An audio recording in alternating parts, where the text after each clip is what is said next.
You're listening to the Armchair GM Sports Network.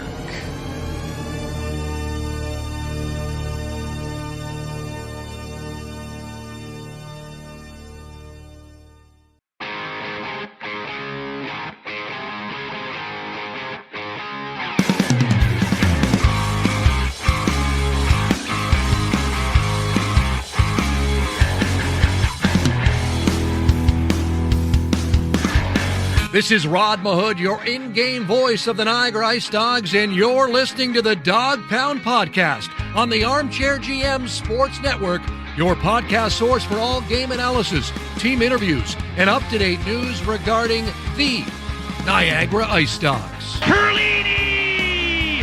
Overtime! IceDogs win! Hosing! Score! To Akil Thomas. Thomas has the angle coming in. He scores! Verhaeghe does it again! 52.1 seconds to go. Do you love it, Niagara?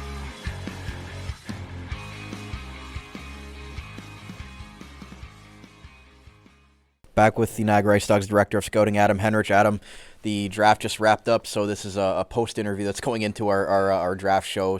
So thanks a lot for joining us after the draft ended. How did you think that the whole process went for you and the staff, and were you pleased with what you were able to add to the organizational depth the last 2 days?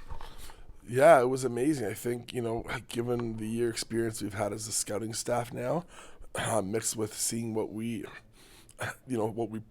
fielded this year as a team and with what we would have needed. We were very strategic in our picks. We're extremely happy with our picks. We have a vast variety of picks from different, teams, leagues, 4D sizes. We try to go a little bigger this year. As you can tell, the small ones, I would say, are really mighty. And, Maximus, really, really grateful getting him. That was a steal for us. But yeah, Braidy Wassilyn, what can you say? He's a hell of a player all around, right? Does everything really well. I've known him for years, watched him. Just the depth we got. Even Charlie, Heartless, watched him. 200-foot player. OHL, U16 almost championship team, right? Contributor in a lot of different areas. We had some really good D, Brady Real. I could go through so many players, right? Frasca. I say we got one of the best goalies in the draft. Matthew Humphries, a big, star-studded, 15-year-old goalie who's coming into the league, and oozing with potential, right? So, size was there, potential was there, but also high picks, ready to go, ready to play, and contribute.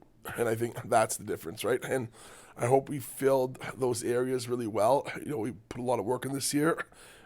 I love our scouting staff. They're amazing. Our management staff's great. Lets us do our thing. And yeah, I think we left, and I feel very positive about it. And we took some development guys that we thought, hey, each of our scouts, we know this guy, this area. Let's it could be a project, but let's see where it pans out. So we took a few of those, which are important for pieces down the road, right? Yeah, and you talk about your scouting staff, 5 guys, a smaller staff, but you guys do cover a lot of area. And you talk about some of those later round picks, and you were very strategic in taking some guys, not a lot of guys under 6 foot that you took in today's draft. When you're looking in those later round picks, what are you looking for wanting to select those guys and knowing that they could potentially become OHL players down the road, and giving you that option that to make sure that they were selected here by your group? I think it's important because if you looked at this year, we had those 6th, 7th, 8th, 9th rounders get in the lineup, right? So you can't take any pick for granted, right? It's really important. I think that's one thing we did learn. So, size is important, but it's also like projection, right? Where's he going to fit? How is he going to develop, right? Character of the player, stuff like that. So I think we did a really good job at that, but also recognizing, hey, this kid might come to the league, he might not come to the league, right? We're really sticky with that too if we took them. But yeah, I think in terms of projection, it's more, there's certain guys, where do they fit today? certain guys where they fit tomorrow, and then so on and so forth, right? So that's what I thought we did a good job at that, and projecting the later picks. And hey, can they be a force in a year or two, right? And I think size was a thing, but it was also character and skating as well. There's some kids in there that we drafted. Matthew Ross, OHL Cup winning goal. Like that kid's he's a hockey player, right? I think he listed at 5'8", 5'9", but hey, he might be at 6 feet. I see him in 3-4 years in this league putting up some big points. You know what I mean? So those are guys that we've never got before that we're getting. Do you know what I'm saying? Yeah. In the later rounds. So that is, but that's what contributes to the success of teams and organizations in the future. And you talk about, we talked to you a couple months ago about those 4 16-year-olds that made an impact this year with the Frolovs and the Gallianovs, and that was your bulletin board quote that he should have been a first-round pick and got in the lineup and really was an impact player for Ben Boudreau's club, and Zada and Robrick as well in the first round. So when you add another great draft class here with Wassilyn and Maximus Crete, you expect those two guys to be opening day roster players. And you already have that group of 16-year-olds last year. Just how important have the last two drafts been to make sure that the next crop of guys are coming in and you kind of get that cycle back on track with the team here and making sure that they have the depth going forward, not just for the next year, but the following years when these guys take big steps in their development and they become the leaders of this group one day. It's huge, right? Like even during the draft, we look at our depth chart and we're like, where does this kid fit? Where does he fit? And I think that's really, really important. I think with Crete, he might be 5'7" or 5'6" or whatever he is, but he plays like he's 6'2", and he's strong, and he can contribute. And I believe that kid will come into the league and do well. That's somebody who everyone had in their top 5 during the season, right? But he carried his team a lot of the ways. No different than Gallianov, right? I feel like we stole it, right? And we see a success this year. So we have a very good, solid young forward crop coming up. And I think we saw it this year, and we're going to continue to see it. I think everyone should be really excited. Yeah. And when you talk about that draft class, Robrick, he's still 2 years away from being draft eligible. He's going to be in the same draft class as Braidy Wassilyn. And just how important is it to have those dynamic top-end players? Getting Kevin He drafted to the NHL, I know you coached him as well back in his minor midget days. So getting those top-end players and having that be a, recruitment tool to be able to want the other next crop of great players to want to come to Niagara. And Braidy Wassilyn was very adamant that he wanted to be here in Niagara. So how big of an importance is that to make sure that the guys want to come to Niagara and make sure it's a destination with the guys that you're taking the last few years? Well, for me as a scout, I think it's amazing. We have our pick was the kid who wanted to be here, right? He wasn't, it was like he could have gone maybe 1 or 2 or 3 because I want to be in Niagara. That tide changed from last year. Now we have players that want to be here. They see the success of rookies. They see the commitment to our coaching staff, our ownership, our GM. We're putting a lot into this. We take it really serious, and I think these kids come here and they see a lot of potential for success, right? And I think, like you said, Kevin, he getting drafted, Coach Boudreau now, leading the charge. There's a lot of positives here, and I think it's just going to get better and better. And listen, in a few years, I'm looking at this roster, and like, we could be the team. Absolutely. And lastly for you, Adam Henrich, the Director of Scouting, when does the process start for the next draft? Because this is like Christmas morning for you, but then the process starts again. So what does the cycle look like now for the Director of Scouting as you start to look towards the 09 draft class? Because obviously that there's a lot of a buzz around that 09 draft class. So how does the process start, and when do you gonna start working at it as you just wrap up today's draft?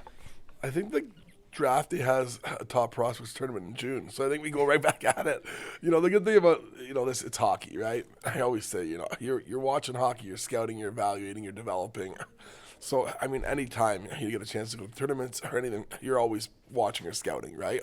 That's the best part about it. So I think you take a week or 2 break, and the next tournament you look at the list, you're like, yeah, I'm there, right? So it's that's the best part about this sport, because it is a passion, and I think. If you care a lot and you love it, you're always going to be there, and it's not really work to you, right? So, like I said, within a month, I bet you people will get the next list rolling, and there'll be tournaments and games going on, and we'll be there. We're joined now by the head coach of the Niagara IceDogs. Ben, thanks a lot for joining us. Your first, I guess, draft room experience being here in Niagara. I'm sure you've gone through this as a general manager and director of hockey ops yourself. How cool has this process kind of been? And obviously yesterday must have been exciting because you're getting to add some new tools to your toolbox, and your lineup card's going to look a little bit better, obviously, already going forward. So how pleased are you with day one so far? Well, I think this is actually my first experience. I've never gone through this. And, one of the big difference between pro hockey and junior hockey is you try to win every single year in pro hockey. You're always going for it. July 1st is free agents. And, from there you put your GM hat on and, you try to sign new players over the next 3 to 4 month period. And, you want to build a team that can win it all, with 1 year deals. So then you're coming here and you're looking at, a board of 15-year-olds, and you're trying to project what are they going to be like in 3-4 years from now? Are they going to help your team, fill spots in order to compete, for a championship down the road here? And, you get to bring these kids in, invest into them for the future. I mean, they're here for 3, 4, 5 years, some of these guys. And so, this day is a big day, not only to the organization, but to the kids themselves as they try to map out their future. So it's great being able to see all the people that are involved, and, it's a great experience. What was the thing that stood out for Braidy Wassilyn for you that you think will have the biggest impact on the team next year? His character. Watching the interview with him on TV after, and he mentioned free cheeseburgers in a game that I'm pretty sure he came to where we lost 8-1, and we're down 2-0 in the first 2 minutes of the game against Kingston, I'm pretty sure. You remember that one. When he mentions that and the experience and thinks the owners personally, you can just tell he's raised right. He's a man of faith, and just a great kid with an infectious smile, and it's the first thing that you notice, and that's part of the team culture that you want here is great kids all pulling on the rope in the same direction. You talked about the limping to the finish line at the end of this year, and you obviously don't want to go through that again next year. What do you think that you hope that from top to bottom your organization learned about what this season was, and as the players come back and as you continue to round out the organizational depth of this lineup, as the head coach and wanting to instill that culture you talked about, what are some of the biggest things you're going to expect IceDog fans to get excited for next season as far as the compete and just the overall, I guess, dynamic of what the team's going to look like going into your first training camp as the head coach? Well, I think the culture, has been set when you have, good captaincy group. Gavin, Bryant, who's been here throughout the draft, is exactly that what you want. Is just a great captain, great leader. He's going to make sure the message resonates throughout those 4 or 5 weeks of training camp when you come back. But, those were the things that we wanted to make sure that we put in place were expectations of how you play, how to prepare, and what to do during the day here. And, the fact that we're coming back with some consistency, starting the training camp with a coach and a captain, and, an idea of who you drafted that's going to take another step. And, you've already got a culture building group in there, and it's more or less just kind of, keep going, but surround them with some new faces, maybe a few free agents, a couple imports, and, go to compete with a healthy lineup that's mentally and physically refreshed by the fall. So I think we're really looking forward to that, is just implementing a full lineup of healthy, active players, but the culture has been set, and our leadership is going to be expected to carry that on. IceDogs head coach Ben Boudreau is with us. I have a way too early roster question for you. I mentioned this, brought this up yesterday. Obviously, Ryan Robrick broke every rookie record for the IceDogs, and just insanely gifted offensively. Will there be I don't want to say focus, but an attempt through training camp and whatnot to have him move to center, just based on his size, or do you think that the plan early on, at least now, obviously things can change, would be to leave him at wing? Well, I mean, when you look at left shot centerman for our team right now, just as far as assets and who we have, you've got Gavin, Bryant, and Asadorian, and Podolou, and Zada, and Galyanov, and Ray, and Vermeulen, and Rubrick, and that's and now Crete and Wassilyn. I mean, that's you want to talk about left shot centers. Yes, we got a plethora, and so you can only have 4 of them in the lineup, so you're going to need to take one of those left shot centers and turn him into a winger. Ryan Rubrick, breaking all the records, did so at the wing. And, we found chemistry with Gavin, Bryant, and Kevin He are going to be our 2 offensive leader powerhouses. And I think it's a lot to ask Ryan, no matter how good of a year he is, to come in and kind of lead by example, where I thought those other guys really shined off of him. But there's going to be no shortage of offensive options when we get up to the training camp table, and usually that's when things play themselves out. If Ryan's had a great year of training in the off season, and you can see that physical development in his body where he can play those minutes, in both ends of the ice. Of course you want Ryan that's 6 foot, 2 power forward, winning faceoffs. It's something that we struggled at last year, and I thought our offensive stats really took a hit because we didn't start with the puck. I think it was our power play stats were less than 20% as far as offensive power play faceoffs went. So, Wow. Right now it's all about figuring out who's the best at playing that position, and there's nothing is going to be given, everything is going to be earned. So it's wait to see what we got in training camp right here. When you talk about setting the standard, and obviously you're not going to always have 4 16-year-olds in the lineup, but with the ones that did make an impact last year, the Frolovs, the Gallianovs, and the second, 4th round, not just the top-end guys like Rubrick and Zada, that's a lot of pressure for the next draft class to come in. But when you set the standard and make sure that they know what it's going to take to make this club, spots aren't just going to be given to guys, and they're going to have to earn that playing time on your roster.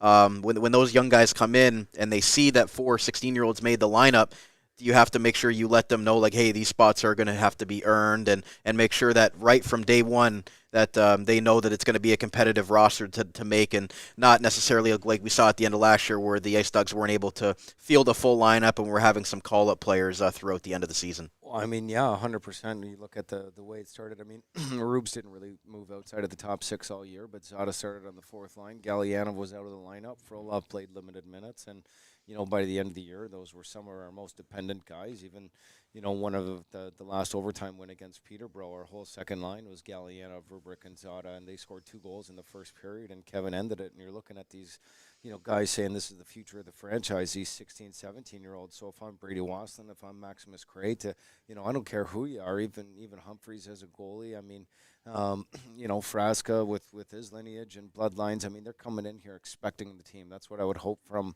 the most of them. But at the same time, too, you know that it's not just handed to them, it's got to be earned. And the 4 16-year-olds that were here with us last year, I think, went about it and did it the right way. They've all got great attitudes, great character references. Those are all guys that you hope the next crop and wave of talent can come back and resemble. And so far, just the conversations that you have with these guys, it gives you a lot of hope, and just looking forward to the future as far as the characters and the group and the culture that you've established, because it's easy to be negative. It's easy to focus on the things this team hasn't accomplished over the last few years. But I think the mindset going forward is we're doing things right. We're taking our time. We're being patient. And what we really hope to see is some of the fruits of the labor start to pay off this year. How big in the room is it, or just as an organization, to get an NHL drafted player back in the team? It's been quite a while. I believe Phil Tomasino was the last NHL drafted prospect that was homegrown by the IceDogs, and obviously Kevin invited the NHL Combine, and from all intents and purposes, it should get drafted this summer. How big is that for an organization to have someone that scouts are going to be watching, or at least of the franchise that takes him? Does it impact the room at all, or do you see that, or is it just more on the management side of things? Yeah, what was Tomasino, 6 years ago? Yeah, 2019. 2020, yeah, 2019, I believe. 2019 first round by Nashville. Yeah. So, I mean, not having a player come from this organization, I mean, everybody wants to get to the next level. We are a premier development league, as far as junior hockey goes, and that's exactly what you strive to do at the beginning of the year. That's what we talked about as far as, individual goals, and hopefully achieve that within the team setting. But, Kevin has been spectacular 2 years in a row. I mean, he deserves to get drafted. We're all hoping he gets drafted, and it's important not only for the management and the organization that drafted him, but for the coaches that helped develop him along the way, for the teammates that, tried to help him get to where he was with success, the fans to see something good come out of Niagara for the first. It is important to absolutely everybody that's proud to say they're either a fan or work for the Niagara IceDogs. And, Kevin is a person you want to see get drafted so bad, not because of what he's done on the ice, but because who he is off of it. He immerses himself in the community, gives back anything that's ever asked of him, is one of the friendliest guys you could ever meet, one of the hardest workers I've ever come across, and I mean, the kid deserves it. And, I almost feel like sometimes he's got, a raw shake at things just because he's been a part of a team that hasn't had a lot of success on the ice. So, as far as Kevin goes and everybody who supports him, I think it's, very important, even to the point where, we're all going to be there in Vegas cheering him on this upcoming summer. IceDogs head coach Ben Boudreau. Ben, thanks a lot for joining us. We're going to leave you with this. Do you have any questions for us? You get to turn the tables on us for once if you'd like. I mean, to be honest with you, this is just an eyes wide open experience right now, and I can't wait to see some of these guys. I think our prospects are coming in today at 10:30. I'm looking forward to meeting them. But my favorite comment, was when he was asking about the cheeseburgers, Braidy Wassilyn. So I hope that we get that deal going with Wendy's, and I hope absolutely in the last minute this year. Maybe a free Baconator for the head coach. But there it is. We're pleased to be joined now. We shortened the commercial break because we had a special guest come into the room here. We're joined by the general manager of the Niagara IceDogs, Wes Consorti. Wes, thanks a lot for joining us. I know it's a busy but exciting time for the group here. And you obviously know that it's another big draft here, bringing in a couple of impact players right away. Just how pleased are you with the guys you were able to add in night one here that are going to be hopefully as impactful as the 2023 draft class with 4 16-year-olds playing? Yeah, absolutely. It's a great day to be an Ice Dog. Great day for the organization, the fans, the communities. Just super excited to get these guys in and get their feet wet and introduce them to the culture here. And, our players are super excited and just ready to go with these guys. These are high-end guys that are going to do great things in Niagara. Wassilyn falling to 4. What was it about him that you guys were so excited to take him at 4? And obviously, consensus around too is that it's a fantastic pick. So just talk a little bit about him and what he's going to bring to the team. Well, his makeup, it's just the type of person he is, his values, his core values. The way he treats himself off the ice. This is a high-end hockey player who understands what it takes to be great. He's been great his whole career, and Brady's character is, I think, unmatched because he understands who he is and what he's capable of and what he needs to do to get there, and he's willing to do anything possible to achieve that. So. He's one of the top players in all of Canada for his age group, and just ecstatic that our organization will be able to help him get to where he needs to be. And what did you guys kind of learn from last year about the organizational depth and obviously not having the bodies at the end of the season and kind of limping to the finish line? What are you kind of hoping that going into next season with Ben Boudreau getting his first full training camp and you guys continuing to bring in some high-impact players for that roster there that you think that IceDog fans should get excited for as they move into next season and learning from what happened this year? Yeah, I mean, the picks that, the picks added now, and we still have our U18 draft, we have our import draft, we still have some other guys that are in the mix as well. So roster wise is healthy. We're filling some holes today and tomorrow with the draft, and a couple more pieces to be added, but roster size healthy. Just we're in a healthy spot. When you talk about the team moving forward and making sure that the guys are doing all the right things on and off the ice, you look at the guys they have right now, and your captain, Gavin Bryant, starts with the leadership from the top there. him coming back as the captain going to be exciting for his overage year, and also getting Kevin He taking another step in his development, hopefully going to get drafted here in June. Just how big is that going to be for your organization to have a guy drafted from your program that you've developed here in Niagara and bringing that, I guess, prestige back to the franchise throughout so many years that have had so many great players become NHL players, as IceDogs alumni? Well, for Gavin, it starts at the top in the room, and he is the top. He's the standard for us and for our young guys. Our young guys gravitate to him, and the way he goes about his business professionally on and off the ice, and understands what it takes to be a hockey player, not just in the arena but outside of it. So, and Kevin, Kevin is just doing everything possible. He did everything he could this year to get where he is today, and we're just super excited for him for what's next. Just an outstanding person in the community. Just great to see what's next for Kevin, and just a good human being. Born to play hockey, and Kevin's doing everything possible to achieve his goals, and we feel he will do that. And the next step for him is in June, and it's going to be a great day.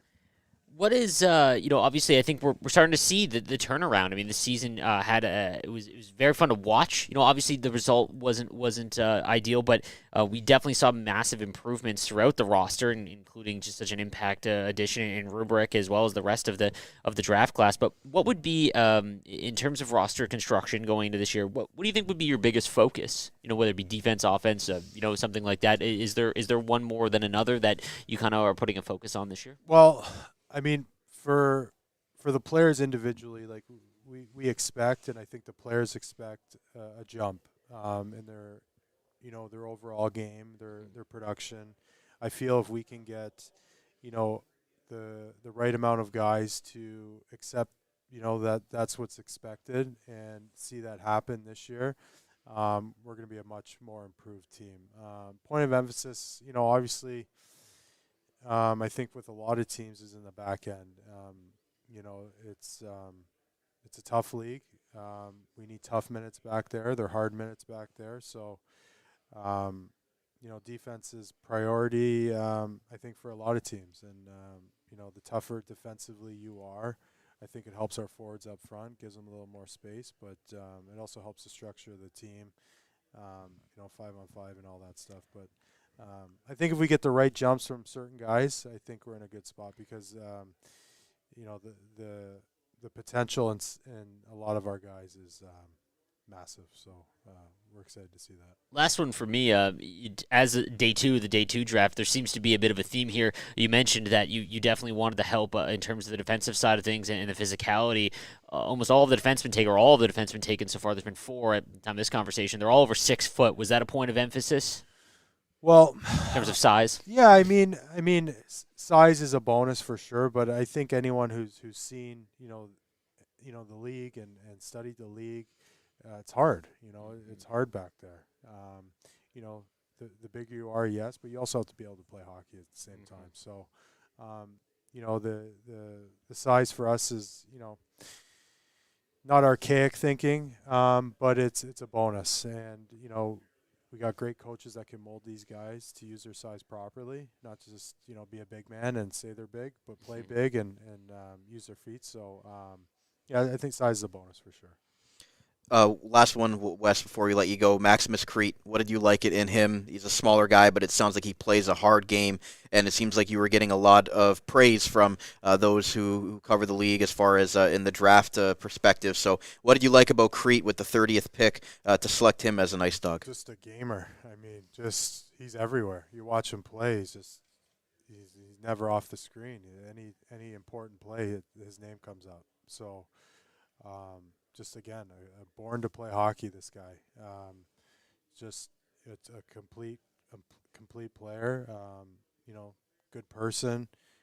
His style is something that the organization needs, and again, just ecstatic to have someone like that come in here and show what he can do, and I'm excited for him, and the guys are too in the room for sure. Pets bring immense joy to our homes, becoming an integral part of our families. But this living, loving experience often requires a little extra care and attention. That's where Global Pet Foods comes in, with owners and staff ready to support you every step of the way. Check out one of their locations today.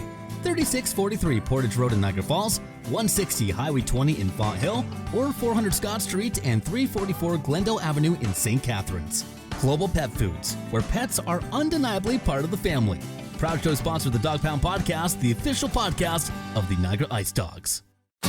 J&L Flooring is Niagara's specialty flooring and design company. They take great pride and provide elite customer service and support. With a beautiful showroom, great pricing, and a wide variety of truly unique products, J&L Flooring is your specialty flooring and decor boutique shop. All of their products are environmentally friendly and responsibly produced so you can feel good about your flooring choices. Their goal is to build authentic relationships based on honesty and integrity that they foster with respect and authenticity. Offering a unique and wide range of quality products presented by a knowledgeable and patient team, they simplify the process to make your life easier and to make your home more beautiful.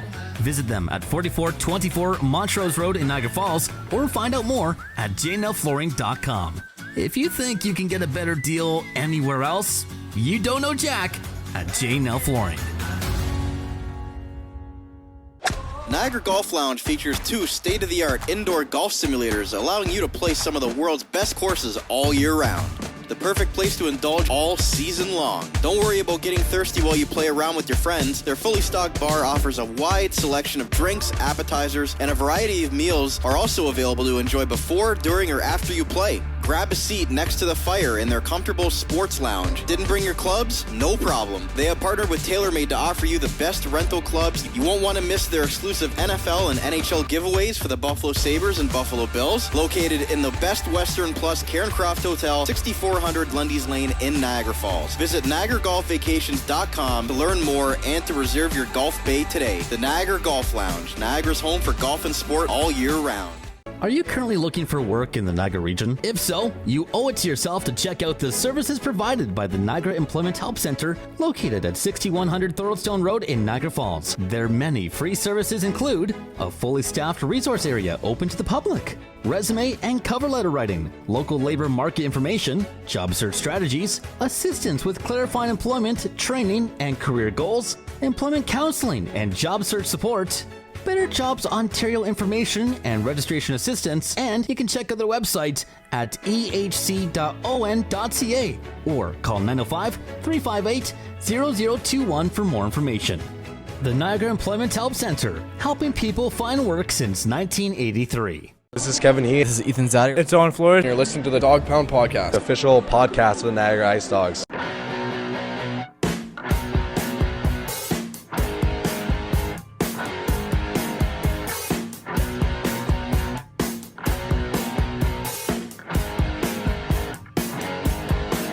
Joining us on the PHPA hotline, I guess, even though he's in person, is the IceDogs captain, Gavin Bryant, looking in fine golf form already. Gavin, I know the Masters started today, so how's your golf game been so far, the rounds you were able to get out to while it was still good weather out there? Well, first of all, I watched about 6 hours of the Masters yesterday.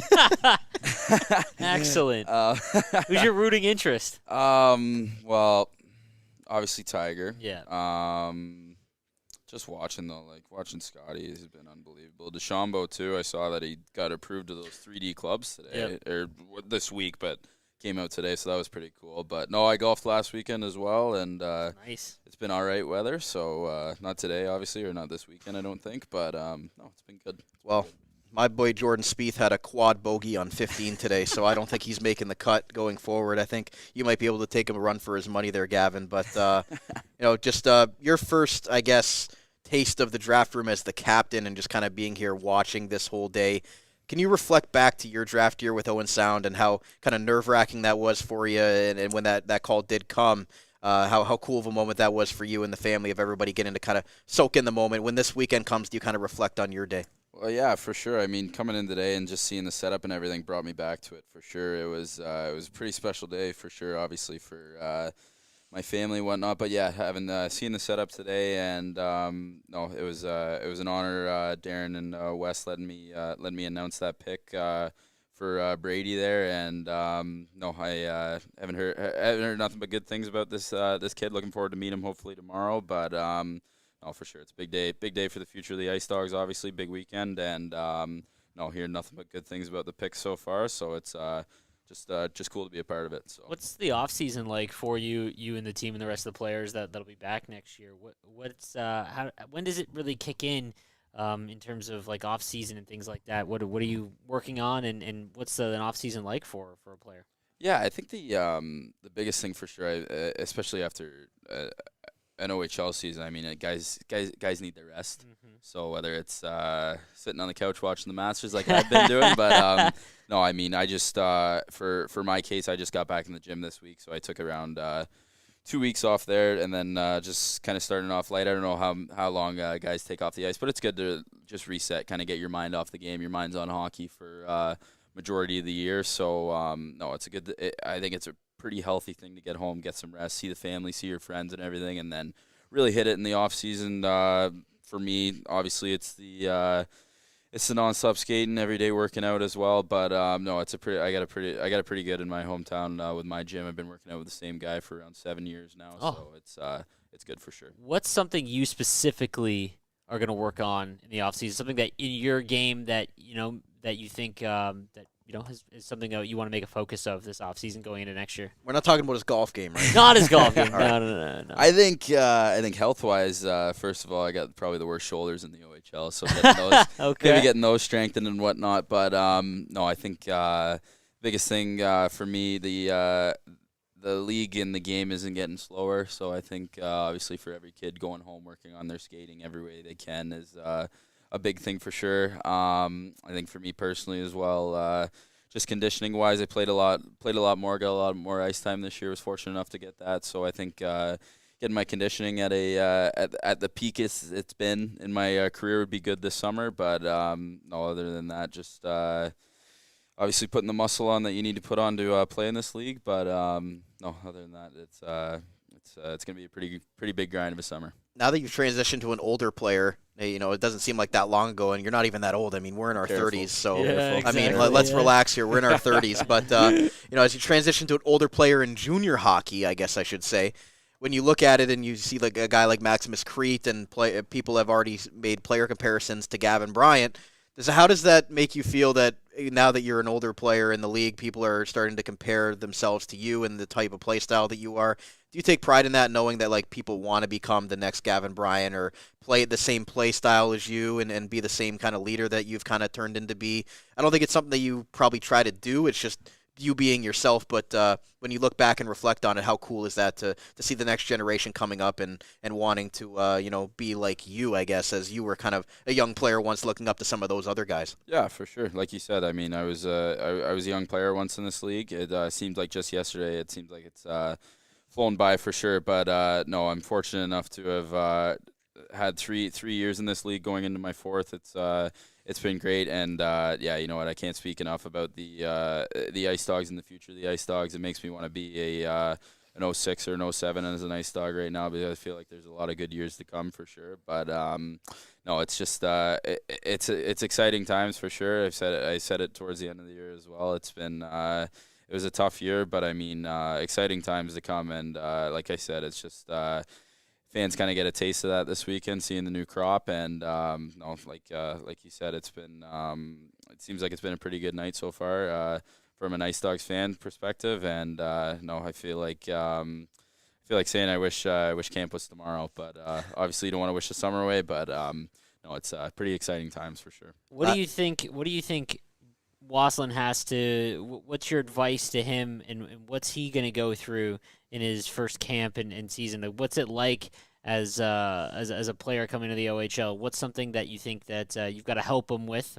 or really any of your teammates have to help him with coming into the league? Yeah, no, you hammered it. I mean, there's going to be a lot of guys helping these younger guys, a lot of leaders in that room. But no, you know what? I think the biggest thing for me coming in my rookie year was the speed of the game. The first preseason game I stepped on the ice, it was definitely an eye opener for me. But no, just kind kind of adapting to the speed, but also adapting to just the longevity of the year as well. I mean, it's a long year, 68 games. I mean, it's a grind for sure. I mean, it's a tough league to play in. Whether you go by the speed wise, the strength of the guys in this league, it's an eye opener for sure. So just staying with these younger guys and just keeping them engaged, keeping them positively minded, coming to the rink every day is going to be the biggest thing, especially early on.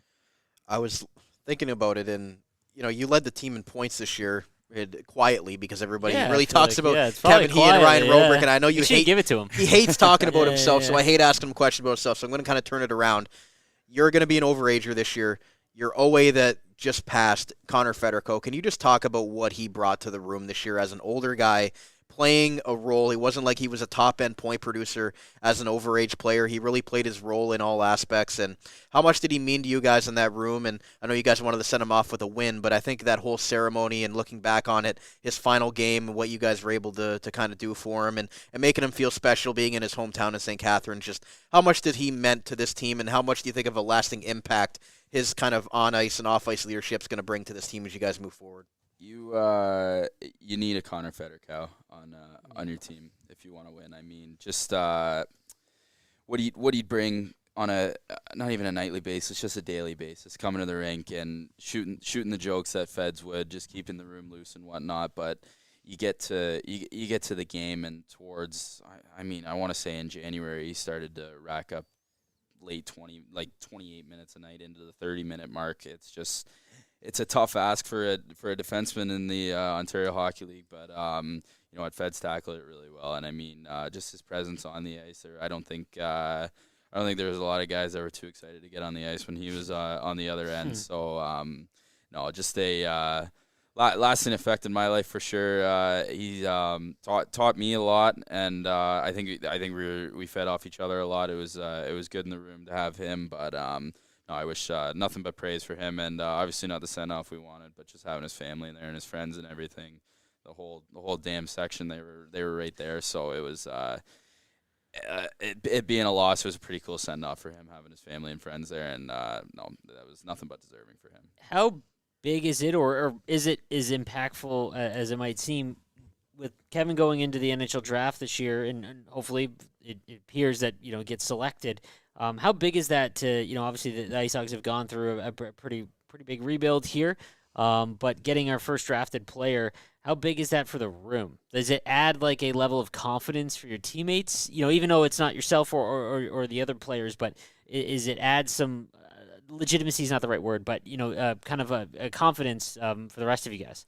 You know what? I think for the rest of us, it just it's more happiness for us. I mean, Kevin's a guy that comes in every day and puts in the work that needs to be put in, and he shows it on the ice as well. He leads by example on the ice. But I think the biggest confidence will come for Kevin himself. I mean, him just experiencing what he's going to experience here in the next month with the combine, and then the next 2 months leading up to the draft, and then obviously going to the draft. I mean, it's gonna be pretty cool for him. And I mean, like you said, having a guy that's drafted in the NHL in the room obviously is huge, and it brings attention for sure. But no, I think the biggest thing from at least my end, and it will be from the rest of the guys' end, is just the happiness and the congratulations to him. But I think for Kevin, being in that position where he's going to get drafted, he's going to go to multiple camps from now until the start of the season. It's just going to make him that much better. And just really, really looking forward to see what he's going to bring next year. What do you think the year is? Obviously it's such a short window. It's very unique. You guys have 4, sometimes only 3 years in terms of a career in the OHL. But what year do you think is you see the biggest jump in players, whether it be their ability offensively, not even just comfortability in the league? Where do you usually tend to see things really settle in, yourself included? Yeah, for sure. I mean, for me personally, I think I had having the career highs I did this year, which was my after my second year going into my third year. I think for me personally, I made that jump, but I mean, I missed out on a rookie year also. So I think maybe that sort of eye opener, if in your first year of draft eligibility, if you're fortunate, for sure, you take the steps needed when you get drafted. Obviously, you go to those camps, and then you take the steps needed that's guided from that certain team. But even if you don't get picked, which was my scenario, I kind of took it on the chin and kind of tried to run with it. Last year I was unfortunate because, again, shoulders worse than the OHL, reminded.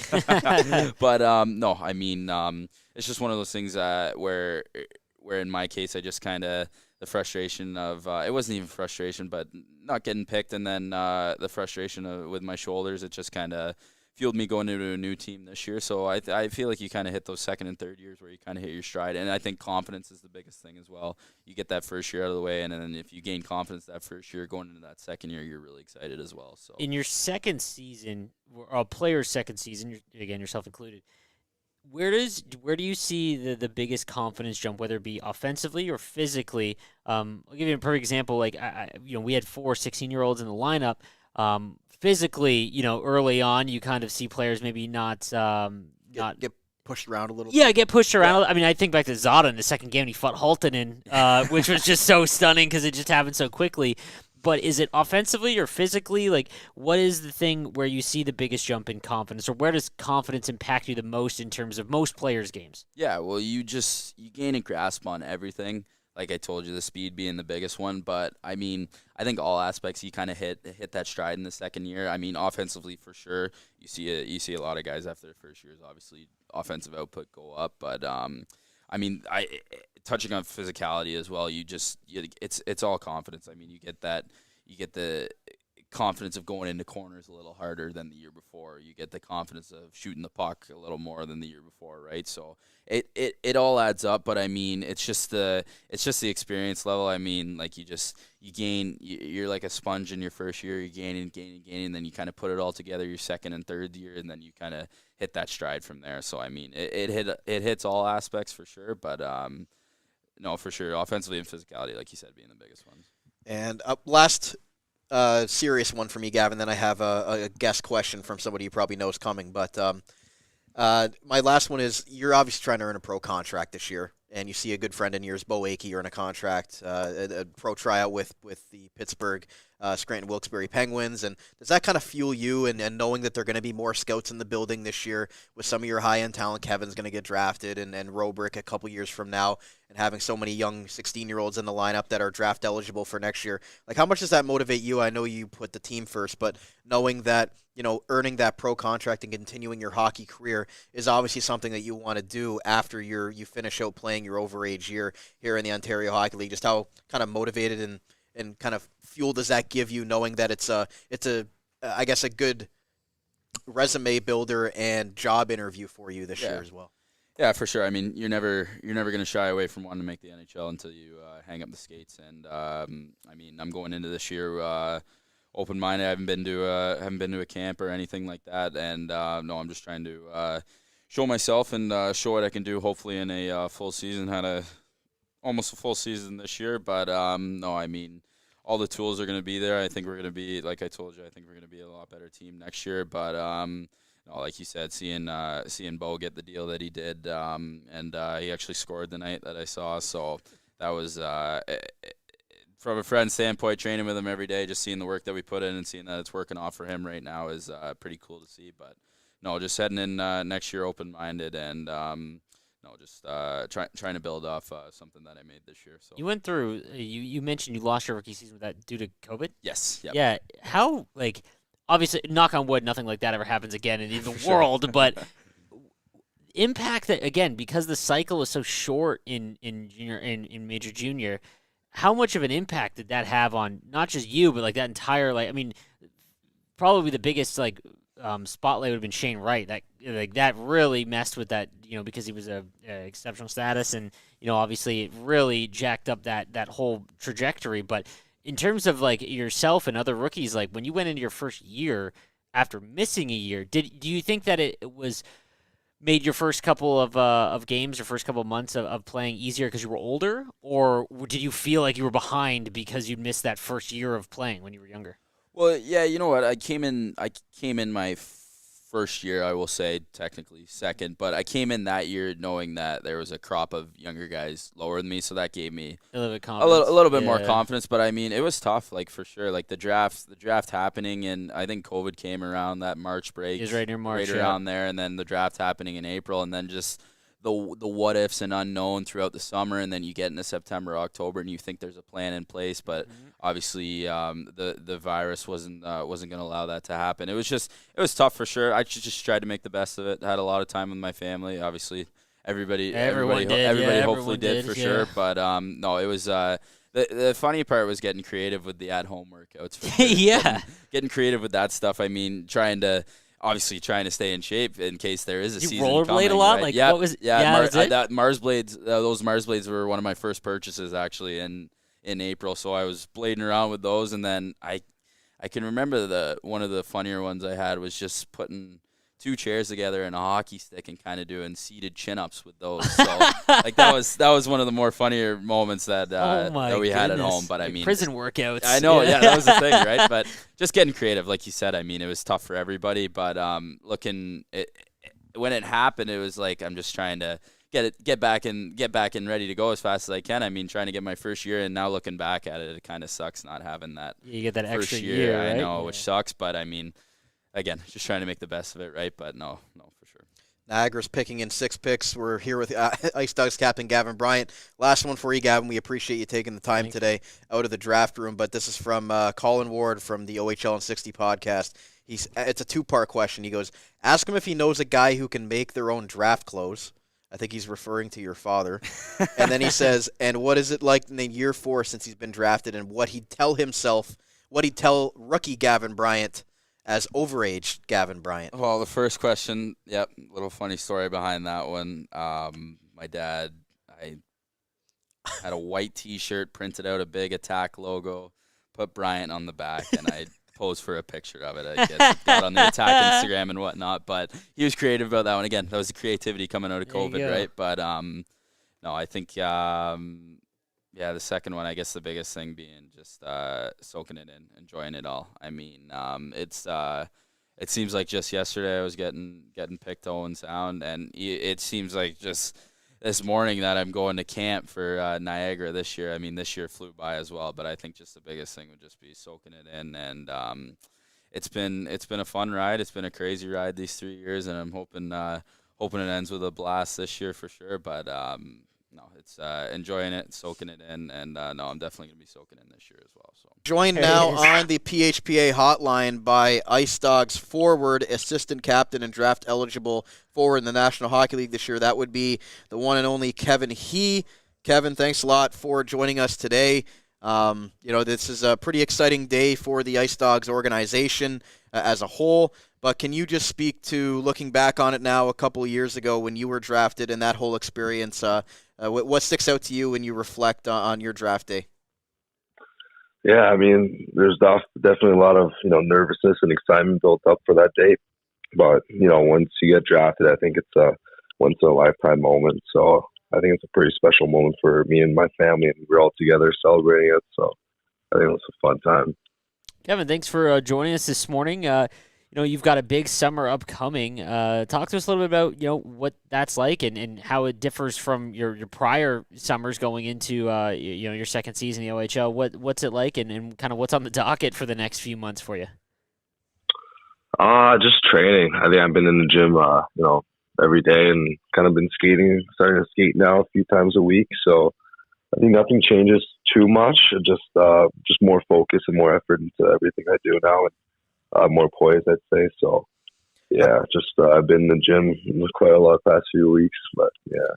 How cool is it when you got that invite to the NHL Combine, and that's going to be happening there for you in June in Buffalo? Just how excited are you for that opportunity? And I'm sure you're working on your chin-ups and other things off the ice, probably that I can't do, but how much stock are you putting into that and getting ready for the off-ice testing as well? Yeah, I put a lot of thought into it and definitely kind of geared my training towards that. So, pretty pumped, pretty excited, and I'm ready to go in there and show them what I got. So, yeah, pretty pumped for sure. Gavin, I know you missed the last couple of games of your draft. of your draft year. How excited were you with the tape that you were able to put out there this year for the Scouts and scoring 30 goals in the league and being close to the team leader in points despite missing a couple of games there? How pleased were you with your second year tape in the OHL and putting out a good impression, a lasting impression for the Scouts this year? Yeah, I thought, I picked it up, especially the second half, and I definitely put together a pretty good tape, like you said, and I'm pretty confident in my game right now. So going forward, I'd say that's where I'm at right now with my game, and yeah. I got another good draft story that I want you to talk about, Kevin. I know last year when Artem Frolov got drafted, I believe, correct me if I'm wrong, you were actually skating with Artem Frolov while he was drafted by the Niagara IceDogs. Can you talk to us about that whole draft weekend experience for Artem Frolov last year? Yeah, it's funny because I didn't know he was going to be there. I just came out to skate, and next thing you know, Frolov, and they had another goalie, Medvedev. I can't pronounce his last name, but there's two players there that both got drafted. And I was kind of on the ice, and we stopped practice. We pulled out the computer, watched it live, and it's a pretty exciting moment for him to get drafted at the IceDogs, and I was pretty pumped for him. So yeah. Obviously, going to how that plays out. Going into your third year now, obviously the first two from a team standpoint have been disappointing in terms of the team results. But this year, does it feel different already? Once the season ended, in terms of the outlook for the team and how the expected jump in terms of the standings for next year? Yeah, absolutely. I mean, just even now, I was pretty very happy actually with the draft going on right now. I have Braidy Wassilyn. I've known him really well. Quite a the guys that we took so far, I've known for years now, and I actually go to school with a few of them. So, just even with that outlook, I think it's everyone's on the same page and on board coming into next year, and I think everyone's pretty pumped to get the season going. So. Braidy Wassilyn actually just walked in the door at the Meridian Center. Talk to us a little bit about if you've known him for a little while. What can IceDog fans expect from his game? Yeah, I mean, he's a great kid. He's got a really good head on his shoulders. He's a leader on and off the ice, and I used to go to school with him, so I know him quite well. I played with his brother. That's another thing. So all around, I've been around the kid, and this kid's great. He's a great kid, and I think he's going to do a lot of good and positive things for us, and he's going to be great here. Yeah, I mean, Kev, when you look at this team taking a step forward this year, who's a couple of guys? I know the 16-year-old crop was very good, but what are you looking at from the team to take a step forward, not just with yourself and Captain Gavin Bryant coming back, but with these young guys taking another step from their 16 to their 17-year-old year? I know you had a big jump from your 16 to your 17-year-old year. So with so much young players, how much impact do you think that they're going to have, and who's a guy that you're really looking for that IceDog fans should be excited for going into 24-25? Yeah, I mean, I think if you're talking about guys, obviously Ruber had an outstanding season. Zada, Galley, and Frolov, I think, especially with Galley and Frolov. And Frolov kind of really picked it up in the second half, and I really liked his game towards the end, so I think he's definitely a player to watch coming this year. Galley, he's always been there, and, I think just taking his game to the next level is definitely something that I'm going to be, watching closely, and he's going to be a player to watch as well. So I think just a lot of our 16-year-olds, taking that step forward. Obviously Zada, he has the build, he's going to put it together, and once that happens, I think, he's going to be a force in this league. So just so much talent, so much potential for my 16-year-olds last year. And especially, I've made that big jump. And once they do, I think, we're going to be the sick team, and definitely a fun team to watch. What was the biggest thing for you to make that jump? Is it confidence? Is it just, time in the gym? What was it that made you feel and gave you the ability to kind of make that big jump that you see from a lot of the, the higher end players in the OHL from 16 to 17? Yeah, I think it's, a lot of it has to do with preparation. I've prepared, on and off the ice for coming into training camp. I worked my ass off in the summer, and I put in a good plan for the 3 months 4 or 5 months I was in the off season, just training and kind of preparing myself to, be under the spotlight, obviously coming into this year as my draft year, and just kind of make that jump to the next level. So. Well, Kevin, before we let you go, do you have any questions for Cam or myself? You guys at the Meridian Center right now? Yep. Nice. I know you were here last year. You were last year with your brother Eric. That must have been fun. Yeah, that was fun. Is Gavin there as well? I saw the video. I don't know if Yeah, Captain Gavin Bryant's here, looking like he's ready to hit the golf course, even though it's raining out. He's itching. He's got off-season going for us. So. He's itching to get out there. But we are now joined on the PHPA hotline by the IceDogs TV play-by-play voice for your TV Niagara. I put your RTV on the screen there. Apologies. But we're joined by Steve Clark anyway, the three faces of Foley. I know you were excited about that yesterday with those draft-eligible players with last name Foley. But, Steve, thanks a lot for joining us. I know you're driving around right now to multiple different things, but appreciate you joining us. How excited are you from what you've seen so far from the Niagara IceDogs draft, bringing in Braidy Wassilyn and Maximus Crete, two players that they got a lot of praise for as far as being impact players right away in their rookie years? Yeah, I was pretty excited, Brandon. When I did Sportsline podcast with Bubba O'Neill, and I identified there were three players that I felt were the top three players in terms of talent. And Ethan Belchess, of course, went to Windsor. Adam Valentini slipped to number 13 where Mississauga took them, and Braidy Wassilyn was the third one. And I thought with the IceDogs picking fourth that they were going to miss out, and it was going to be no sure thing because the next best player was Zach Nyman, and of course he's committed to the BCHL. So when Wassilyn fell to the IceDogs, and I heard that buzz during the week, I was pretty excited because everybody has been raving about this player. He's got good size, he's got obviously great scoring ability, high end talent. And then when they were able to get Maximus Crete, I was looking again and seeing him as, a lot of people felt that he could be first-round talent, and a lot of people were very excited. So the fact that he was available for the IceDogs at the position that they got him, very, very excited. And they get a goalie, and then they get a big defenseman with some OHL bloodlines. It's been a really good draft for the IceDogs so far. Steve, Cam here, and first of all, I want to say, big fan. You do a fantastic job. I just want to get your thoughts on the vibes in terms of the difference year over year. Obviously, a few tough seasons for the IceDogs, but this season and just being around here this last year and how the year ended, but there's some hope finally. And does this off season, just the draft so far, feel different in comparison to maybe the prior two? Yeah, it really does. Listen, the way you look at it is the more distance you can put from scandal and things that don't cast a very positive light on your franchise, the better. And you can do that with time, and you can do that with your actions. And again, last year was another rocky season for the IceDogs, but it wasn't as rocky as the season before. There were lots of positives. There were lots of development of young players. And I really feel that they're starting to turn a corner. And I really felt for this draft, the IceDogs couldn't afford to take a flyer on the players who had committed elsewhere. They couldn't go for an Adam Valentini. They couldn't go for Nyman and or Haig or some of the other ones. They had to be in a must-sign position, and they did that. And they got a player who really, really wanted to come to Niagara, and I think that's important when you're looking at the PR aspect of your franchise. Because let's face it, you haven't been in the playoffs since 2019. You've transitioned from one ownership to another ownership, and that has not been smooth, and that might be the understatement of the year. So you do need those positive vibes, and you do need to turn the IceDogs into that destination OHL franchise that it has been for a lot of its tenure here in Niagara, and I do firmly believe the IceDogs are doing that.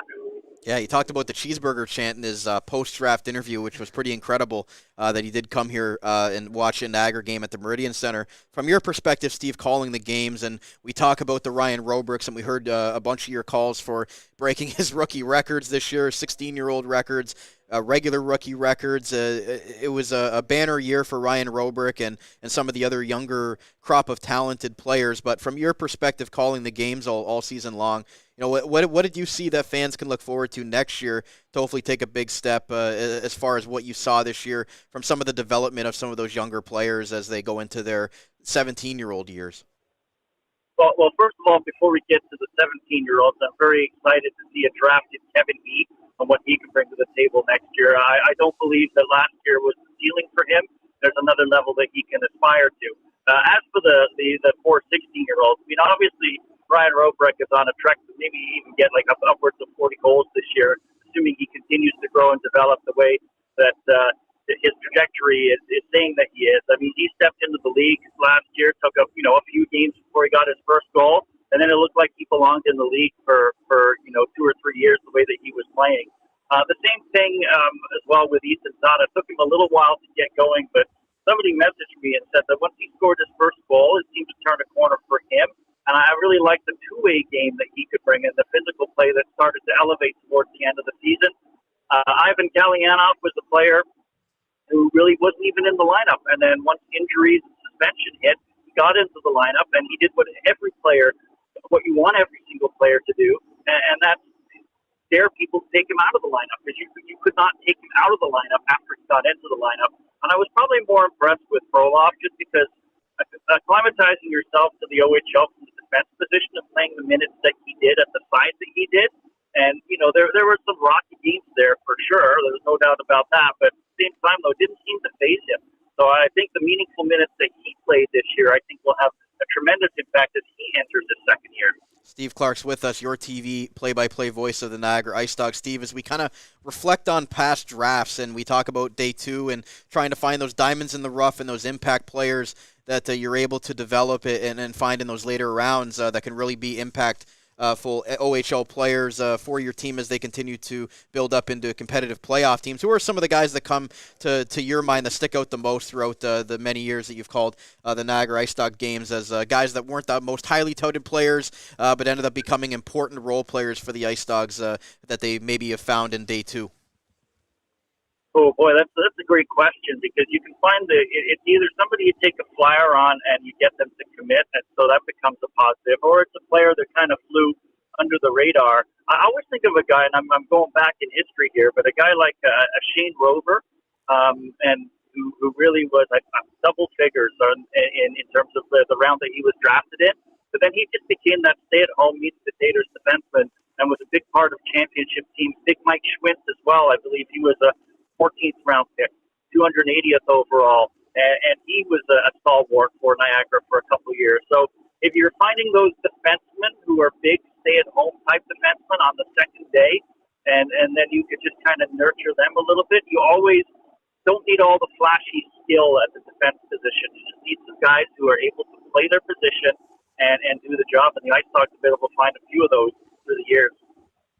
When it comes to, you mentioned in Rubric and continuing along his trajectory, having watched all of the prior IceDog players that have gone high in the draft, Tomasino, even going all the way back to Ryan Strome and Dougie Hamilton in terms of really high end first round picks, do you see like similarities in terms of their success and what it takes to be a first round pick in the NHL in Rubric, and maybe do you think that there is some similarities in those projections being correct? The one difference that Robrek had that the players that you mentioned, the Dougie Hamiltons and the Stromes, et cetera, is that Robrek had a better first season than either of those players. Those players were kind of brought in slowly and then really exploded in their second season. So Tomasino is another example of that, who had modest statistics in his first year. He was a role player on a very, very good team, and then that second year he exploded and became the first-round draft pick of the Nashville Predators. So Robrek is already ahead of those players because he played in situations that those players didn't necessarily get to play in during the year. So I really honestly feel that, the sky is the limit for Ryan Robrek, assuming that he escapes the injury bug or something of a sophomore slump. There's no indication that there's any sort of step back that he is going to take. Just the way that he plays and the confidence that he has and the quiet confidence he has. This was a player in his first year who was rated the second best shot in the Eastern Conference by the coaches. A staggering thing to have in the first year that you were in the league too. So I actually think he's ahead of some of those great players that you mentioned, and not to put too much pressure on him, but he's headed to great big places and great things.